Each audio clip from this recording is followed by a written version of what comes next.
우리에게는 시간과 재화 그리고 이 모든 것들이 한정적으로 존재합니다. 여기서 풍성하게 가지고 있는 분 혹시 계신가요? 뭐든지 풍성하게 가지고 계신 분 아마 없을 거예요. 무엇이든 넘치도록 풍성했으면 다들 좋겠지만 누구도 그 모든 것을 풍족하게 누리지는 못할 것입니다. 그래서 우리는 이제 태어나면서는 이렇게 생각을 가지지 않을 것 같은데 좀 크면서부터는 이제 선택의 기로에 놓입니다. 저 같은 경우도 이제 신대원에 입학을 하면서 뭐 어떻게 하면서 이렇게 이 한정적인 시간과 한정적인 제 노력과 뭐 이런 것이 있으니까 이것에 대해서 많이 고민하고 또 여러분들도 마찬가지로 이제 세상을 살아가면서 더 깊어진 삶의 고민으로서 세상에 살아나가야 할 것입니다. 그래서 이 모든 것들에 있어서 우리가 풍족하게 모든 것을 행할 수 있는 정말 슈퍼맨 같은 사람이면 좋겠지만 그렇지 못하기 때문에 이를 정말 선택하고 고민하고 그리고 좋은 결과를 이루기 위해 더 생각하곤 합니다. 그리고 이 좋은 선택을 이루는 것을 우리는 합리적인 것이라고 말합니다. 그래서 사람들은 이 합리적인 선택을 잘하는 사람을 선호합니다. 여기서 합리성이란 이성에 부합한다, 이치 또는 도리에 맞는 선택을 하는 것을 말합니다. 그래서 우리 타일 공사할 때 가장 좋은 방법이 뭔지 항상 고민하고 좀 더 좋은 방법이 뭐가 있을까 하고 이렇게 딱 멋있게 한 것처럼 이제 이 합리적인 선택이 우리에게 굉장히 중요하다는 것입니다. 그래서 제 얘기를 잠깐 할까 하는데 제 교회에 이제 여기 다닐 때 말고 예전 교회에서 이제 어릴 때 중학교 3학년 정도의 교회를 처음 갔거든요. 근데 그때 헌금을 잘 하지 않곤 했습니다. 그 이유가 뭐냐고 하면 세상의 생각처럼 막 교회에 뭔가 돈을 내 걸 준다 이런 게 아까워서가 아니라 헌금을 하는 걸 쭉 보면은 이제 제 또래 친구들은 이제 뭐 1,000원 아니면 2,000원 정도를 냈어요. 근데 이게 과연 교회에 얼마나 도움이 될까 이런 생각이 있었습니다. 오히려 이제 교회에 1,000원, 2,000원 하면은 솔직히 교회 입장에서는 아무것도 아닐 텐데 이런 생각이 있었고 저한테 2,000원, 2,000원이 굉장히 큰 거잖아요. 그래서 내가 쓰는 게 더 옳다. 나는 정말 합리적인 선택을 했구나. 이렇게 생각을 했었습니다. 어때요? 정말 합리적이어 보이나요? 다들 웃으시는데 이처럼 이것은 합리적인 선택이 아닐 것입니다. 합리적인 선택은 이 개인이 혼자서 나만 합리적이야, 내게 최고로 합리적인데 생각하고 끝나는 것이 아니고 세상에서 사회적 이치에도 국한되는 것이어야 하기 때문입니다. 그래서 우리의 나름의 합리적인 선택이 우리에겐 가장 좋은 선택이라고 할지라도 이것이 비합리적인 선택이 될 수 있다는 것입니다. 그렇다면 세상의 시각에서 상당히 이 비합리성을 가지고 있는 집단이 누구이겠습니까? 이전에는 아니었는데 요즘은 참 교회가 그런 눈빛을 받는 것 같아요. 금쪽 같은 시간을 쪼개서 예배를 드리고 봉사와 전도를 행합니다. 이전에는 이렇게 행하면은 뭐 대우라도 좀 해줬어요. 약간 그래도 좋은 일 하시네요 이렇게 지나갔는데 요즘은 이게 딱 째려보고 가는 게 당연한 지사입니다. 또한 넉넉히 버는 것도 아닌데 교회를 위해 헌금하고 11조를 하면서 재산을 나눕니다. 이 자신의 자산이 굉장히 어떻게 보면 지금 힘이 되어 있는 그런 세상인데 그런 세상에서 이렇게 자기 것을 이렇게 조금이라도 쪼개서 이렇게 계속해서 이게 나누는 교회에 헌금하는 그런 모습. 그리고 나아가서 어떤 사람은 이제 평생을 자기는 이제 누릴 거 하나도 못 누리고 리어카를 끌면서 폐지를 모으면서 그렇게 사는데 교회에는 또 막 턱턱 이렇게 막 헌금하시는 분들도 계십니다.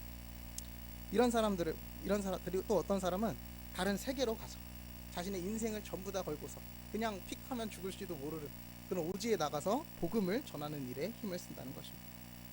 이러한 모습을 보았을 때 교인은 세상에서 가장 비합리적인 사람으로 보일 법합니다. 그러나 우리가 이렇게 행하는 것에는 나름의 이유가 있을 것인데 우리가 오늘 본문을 통해서 이 이삭의 모습을 보며 우리의 이 비합리적인 인생의 이유를 함께 찾아보는 시간 되길 원합니다. 본문에는 오늘 우물을 판 이삭이 등장합니다. 그런데 우리가 이삭이 어떤 일을 했지 이제 믿음의 연조가 굉장히 깊으신 분들은 속속들이 아실 테지만 뭔가 이삭 하면은 확 떠오르는 게 없을지도 몰라요. 이는 앞뒤로 있는 이 두 사람의 이미지가 굉장히 강렬하게 그렇습니다.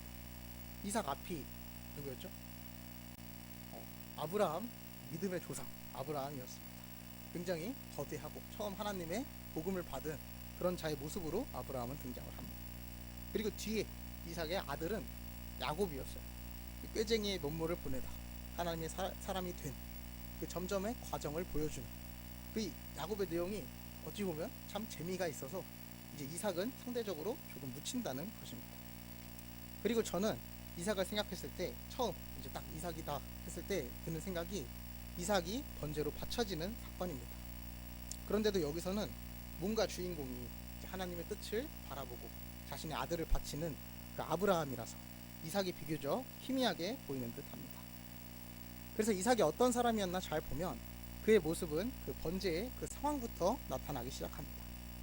아브라함이 하나님의 명령대로 이삭을 데리고 모리아산에 올라서 이제 이삭을 제물로 바치려 할 때, 그 자신을 이렇게 점점 이렇게 묻고 있을 때 이삭이 어떻게 행동했습니까?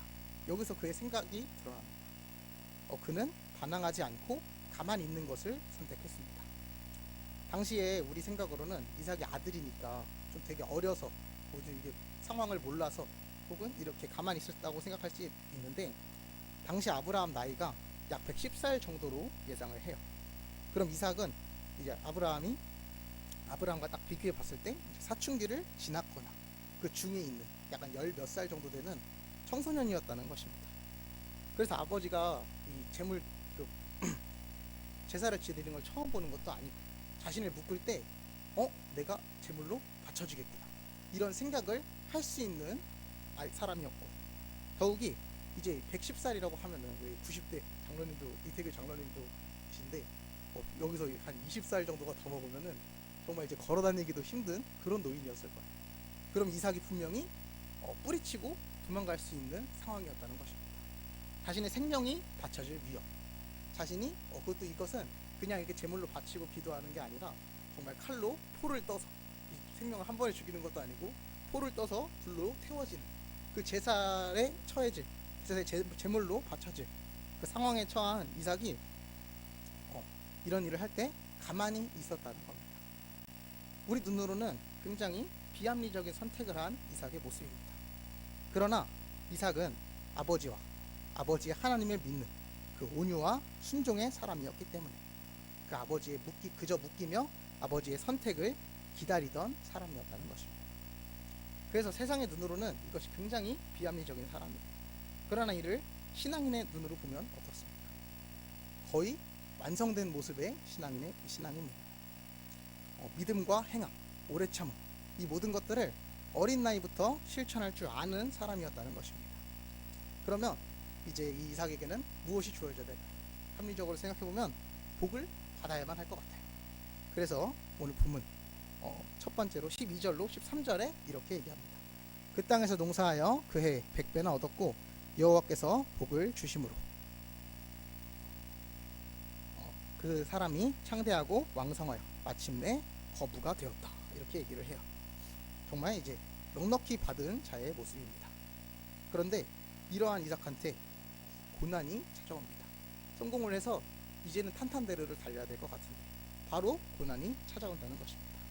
그것이 14절의 말씀입니다. 양과 소가 때를 이루고 종이 심이 많으므로 블레셋 사람이 그를 시기하였다. 이게 시작이에요.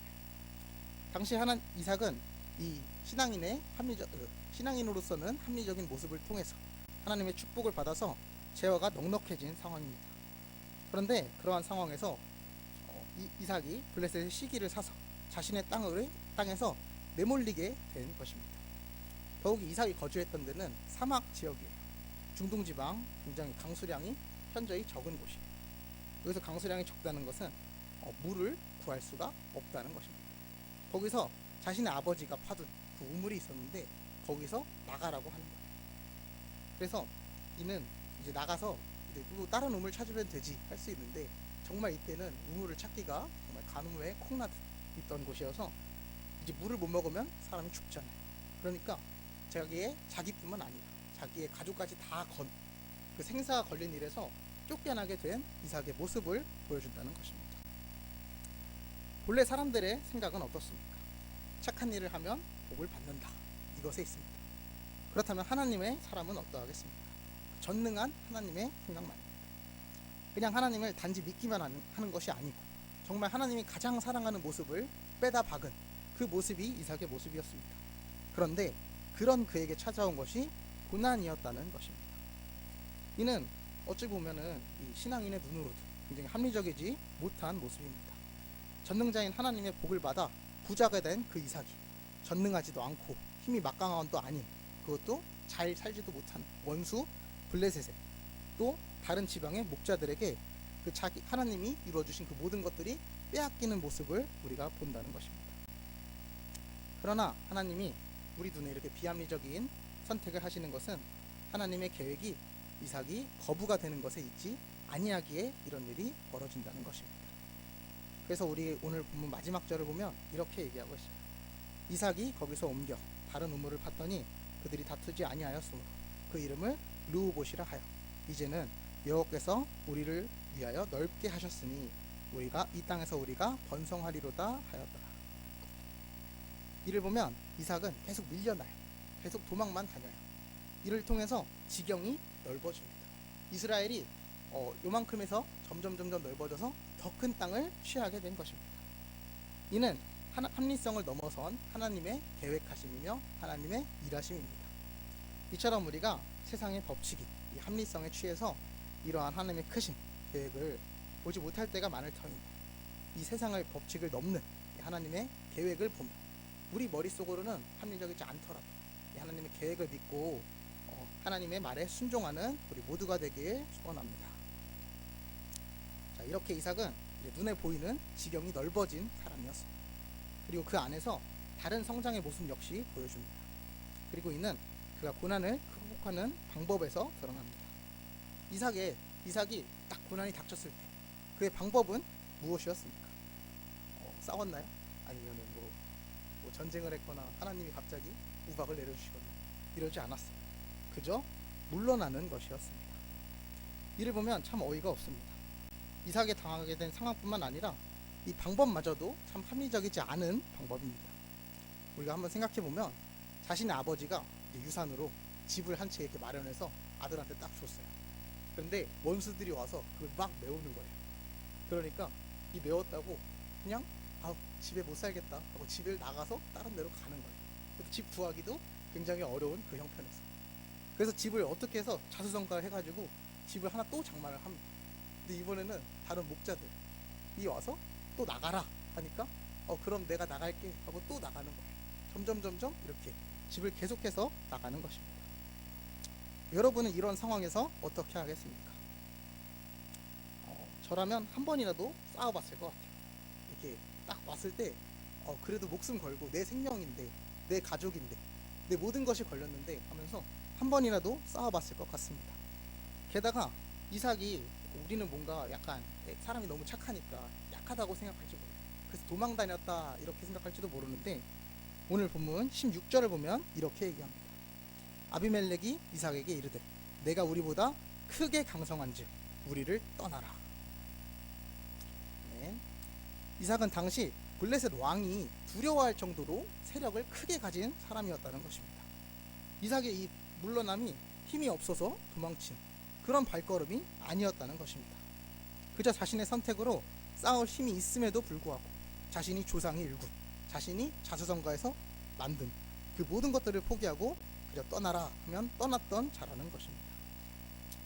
굉장히 비합리적이죠. 그런데 이삭이 이런 선택을 한 것은 그것이 하나님의 방법이었기 때문입니다. 세상은 자신의 것을 지키고자 싸우고 밀어내고 죽이려고 합니다. 그러나 이삭은 사랑과 온유로 무슨 일을 겪든 이를 용납하며 넘어가 주고 자신이 그 모든 손해를 껴안는 자였다는 것입니다. 이는 그가 모자란 사람이어서 힘이 없는 사람이라서가 아닙니다. 싸우기를 무서워하는 겁 많은 자여서 한 일이 아니라는 것입니다. 이러한 모습이 바울에게서도 등장하는데 우리가 이를 함께 보길 원합니다. 우리 고린도 후서 10장 함께 찾아보길 원합니다. 신약성경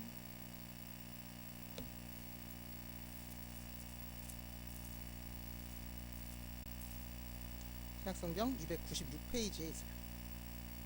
2절로 3절의 말씀입니다. 10장 2절로 3절. 우리 다 찾으셨나요? 네. 한 목소리로 읽도록 하겠습니다. 시작. 또한 우리를 육신에 따라 행하는 자들로 여기는 자들에 대하여 내가 담대히 대하는 것 같이 너희와 함께 있을 때에 나로 하여금 이 담대한 태도로 대하지 않게 하기를 구하노라. 우리가 육신으로 행하나 육신에 따라 싸우지 아니하노니. 아멘. 바울도 비슷한 상황을 겪고 있었어요. 당신의 자신이 이렇게 읽어놓은, 자신이 전파한 이 복음의 성도들에게 공격을 받고 있었다는 것입니다. 바울을 너 사도도 아니다, 너 사도의 권한이 없다 이러면서 뒤에서는 험담을 하며 또 앞에서도 이렇게 얘기하면서 그를 계속 깎아내려고 하며 뭐 오해도 많이 받았어. 너 돈 몰래 훔치는 거 아니냐 막 이런 식으로 정말 억지를 부리며 바울을 공격하고 마지막에는 외모를 비하하기까지 했습니다.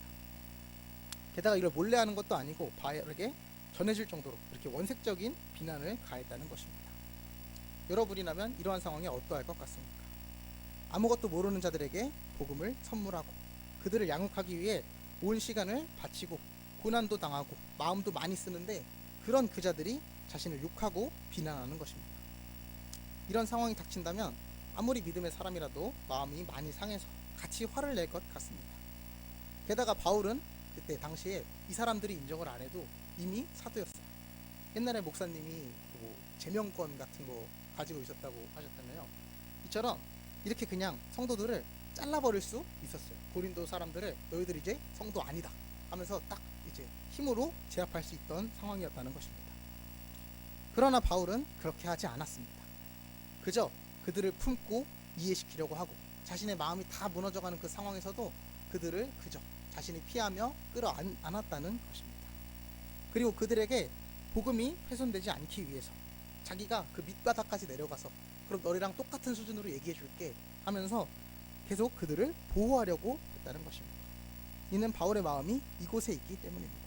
고린도후서 11장 2절의 말씀입니다. 내가 하나님의 열심으로 너희를 위하여 열심을 내노니 내가 너희를 정결한 처녀로 한 남편인 그리스도께로 드리려고 중매함이로다. 이처럼 바울은 자신의 처지, 상황, 이 모든 것들보다도 그냥 성도들이 하나님 앞으로 나아가기를, 하나님을 더 깊게 만나기를 바라는 중매자, 즉 복음의 사람이었기 때문입니다. 하나님의 방법을 내 방법보다, 내 권한보다 더 높게 생각하며 아비된 자의 마음으로 그들을 품었기 때문이라는 것입니다. 이삭도 이와 같습니다.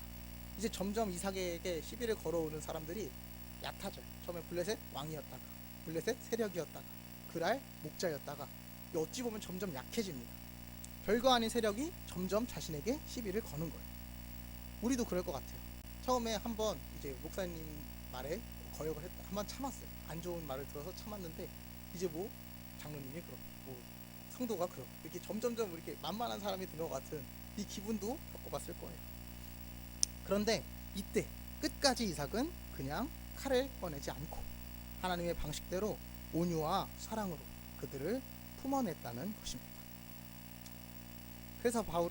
그래서 이삭은 이 세상의 방식이 사륙이 아닌 사랑과 온유의 방식으로 평생을 살아갑니다. 그리고 이러한 행동을 원수에게까지 행하는 사람이었다는 것입니다. 세상은 무언가를 얻기 위해, 소극적으로 말하면 내 거를 지키기 위해 빼앗고 쳐내려고 합니다. 죽이려고 합니다. 사실 그렇습니다. 사도권으로 쳐내면 편해요.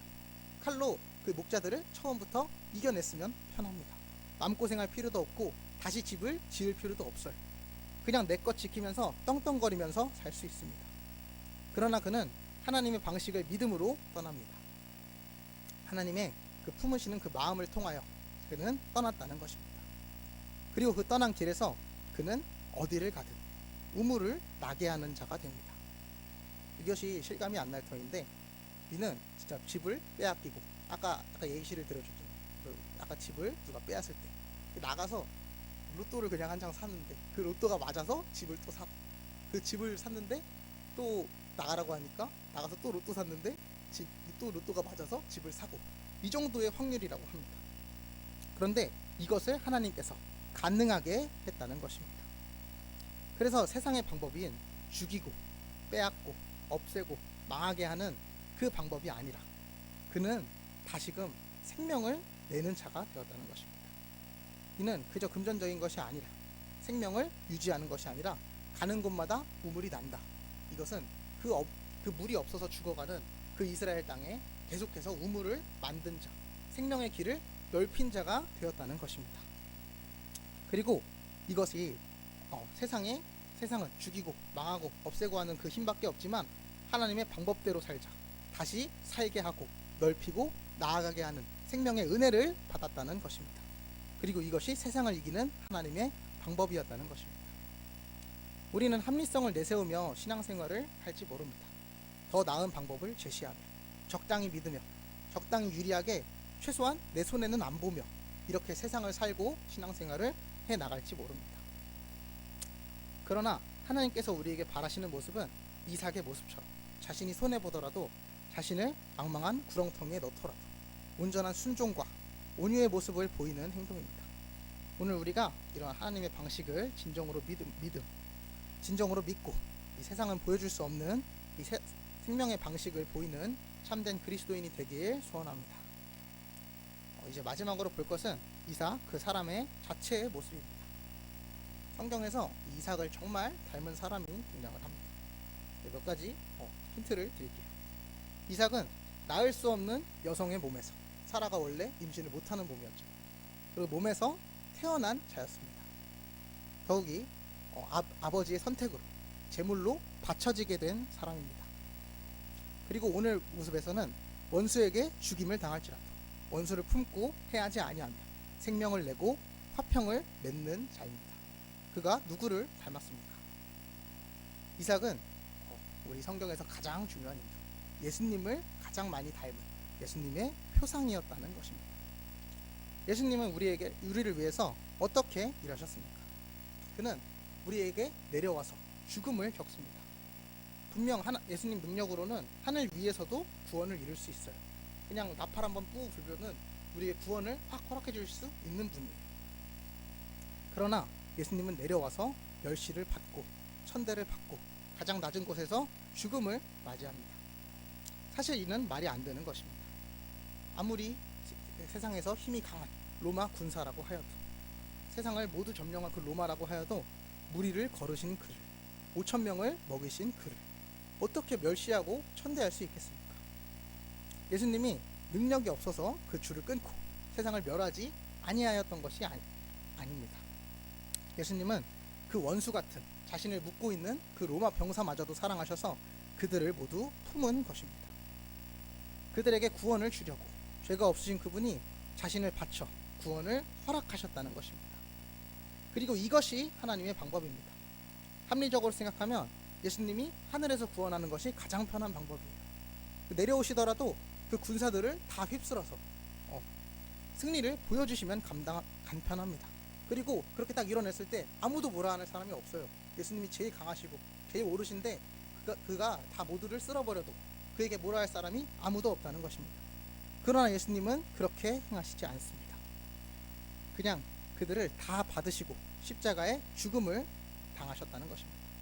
이는 하나님이 우리를 힘으로 억압하기 위해서가 아니고 우리에게 인격적으로 다가오고 싶어 하시기 때문이라는 것입니다. 그리고 인격적으로 다가오신 하나님의 이 죽음은 이삭이 물러남을 통해서 점점점 아까 지경이 넓어졌다고 했죠. 생명을 뿌리고 지경이 넓혀졌던 것처럼 이스라엘에게만 허락됐던 그 구원을 오늘날 우리에게까지 전하는 그 은혜를 허락하셨다는 것입니다. 이처럼 하나님은 합리적으로 일하시지 아니하십니다. 그는 그 합리성을 넘어서 인격적으로 다가오십니다. 우리도 그리스도를 이론으로, 논리로, 강압적으로 전할 수 있습니다. 그러나 그러한 곳에서는 결코 믿음이 자라지는 못할 것입니다. 우리가 전하는 믿음은 이삭과 같이 예수 그리스도와 같이 사랑과 온유로 정하는 것입니다. 세상에서 보이는 승리, 남을 꺾는 그 자리에서 피는 것이 아니고 우리가 죽음으로, 십자가를 짐으로 피어나간다는 것입니다. 그렇게 우리는 이삭과 같이, 예수님과 같이 세상에서 볼 때에는 가장 가치 없는 그런 비합리적인 인생을 살아가야 한다는 것입니다. 우리나라에 그 선교지 중에 양화진이라는 곳이 있어요. 그 양화진에는 선교사님들이 많이 묻혀 있다고 우리가 생각하는데 더 많이 묻혀 있는 것이 그 선교사님들의 자녀와 그의 부인들입니다. 이것이 우리가 핍박당할 때 우리나라가 기독교를 핍박할 때 죽였던 분들도 계시지만, 그거보다 더 심한 게 사람이 이제 갑자기 오지로 오게 되면은 이 바이러스에 적응을 못한다고 해요. 그래서 우리 나라에만 있던 그 풍토병들이 특히나 약한 자신의 자식들, 자신의 아내들을 앗아갔던 것입니다. 여기에 있어서 그 당시에 한국의 상황은 어떠했나 보면, 한국에는 이제 배가 이렇게 너무 아파서 굴러온 사람이 있었대요. 그래서 그 사람 이제 수술을 해주려고 이렇게 배를 갈라봤더니 나무 조각이 막 있었다는 거예요. 그래서 이게 왜 그런가 보면은 그 당시 우리나라가 너무 의학적으로 발달을 못해서 이 나무에 천을 이렇게 묶어서 귀신 죽인다고 뱃속으로 막 그걸 찔러 넣어가지고 그 나무 쪼가리만 이렇게 막 가득한 그런 상황이었다고 합니다. 그런데 그런 사람들을 위해서 가장 높은 학문인 신학을 공부한 자들, 그리고 사람 살리는 기술인 의사들이 우리에게 다가온 것입니다. 이는 합리적으로 봤을 때는 굉장히 무가치한 일이에요. 정말 다 죽어가는 사람들, 정말 희망이 없는 그 자들을 위해서 나아온 선교사들의 발걸음을 우리가 기억해, 발걸음이, 그러나 우리가 오늘날의 대한민국을 만든 것처럼 이렇게 그들의 비합리적인 발걸음이 우리에게 새로운 우물을 피우게 하는 그런 기적을 보였다는 것입니다. 그래서 우리는 이렇게 물러남으로 살아야 합니다. 예수님처럼, 이삭처럼 이렇게 물러남으로, 비합리적으로, 우리가 가진 것이 없더라도 우리 것을 뺏길지라도 그렇게 나아가야 한다는 것입니다. 이는 우리가 정말 부족한 사람이어서, 기독교인이 부족해서 쫓기는 사람이어서가 아니고, 정말 우리가 아비된 마음으로서 이를 행해야 한다는 것입니다. 우리가 만약에 어린 아이들이 우리에게 막 논리적으로 대들어요. 아니면은 어린 아이들이 막 우리 뭐 꼬집고 그래요. 이때 똑같이 꼬집는 어른 없잖아요. 똑같이 막 혼내는 부모 없을 겁니다. 그저 그를 마음으로 품는 자들이 정말 진정한 어른일 것입니다. 이처럼 그리스도를 믿어서 성장하고 이 세상에서의 모든 것이 아니라 우리의 진리, 우리의 생명의 모든 것을 지닌 자들은 더 이상 세상과 싸울 필요가 없어진 것입니다. 그렇기에 이 모든 것이 채워진 자들은 이 모든 것을 감내하신 하나님의 모습을 닮음으로, 그를 믿는 믿음으로 그 길을 가는 것입니다. 이제 우리는 이 세상에서 복받고 싶어서 사는 사람들이 아닙니다. 세상에서 내가 이렇게까지 했으니까 하나님이 더 큰 보상을 주실 거야 하고 살아가는 것이 아닙니다. 이제 우리는 우리의 이성과 모든 합리성의 그 근거를 예수님에게만 두고 살아가는 사람이 된 것입니다. 세상에서는 이를 비합리적이라고 여길 것입니다. 그러나 우리는 이 세상이 아닌 예수를 믿음으로 나아가는 자들이 되어야 한다는 것입니다. 그래서 우리의 이 죽음과 패배와 물러남은 우리의 교회에서, 우리의 가정에서, 우리의 세상에서 보여야 할 모습이 될 것입니다. 그리고 이를 통해서 세상은 알 수도 할 수도 없는 그 유일한 생명의 길을 나아가는 우리 모두가 되어야 할 것입니다. 그래서 우리가 이 세상에서 비참하게 천대받는 그 일을 당할지라도, 우리가 이렇게 음료수 이렇게 나눠주는데 확 지나가는 사람이 있을지라도 정말 그 잠깐 모자란 사람처럼 가서 끝까지 음료수 주면서 전도지 나눠주면서 하는 그런 비합리적인 일을, 세상은 알 수도 할 수도 없는 유일한 생명을 키우는 일을 우리가 행하는 우리 모든 성일교회 성도님들이 되시길 예수님의 이름으로 축원합니다. 제가 기도하겠습니다. 사랑의 주님, 우리는 굉장히 연약한 종입니다. 그러나 우리보다 약한 지체가 우리를 향하여 칼을 던지고 우리에게 침을 뱉을 때 우리가 그를 품을 수 있는 넉넉한 마음 가지게 하여 주시옵소서. 우리가 힘이 없어서 전하는 것, 이기지 못하는 것이 아니고 우리는 이미 이겼으므로 세상에는 다시금 생명을 피워내기 위해 이 세상에서는 모든 것을 내어주고 지는 예수님을 닮은 사람으로 나아가게 하여 주시옵소서.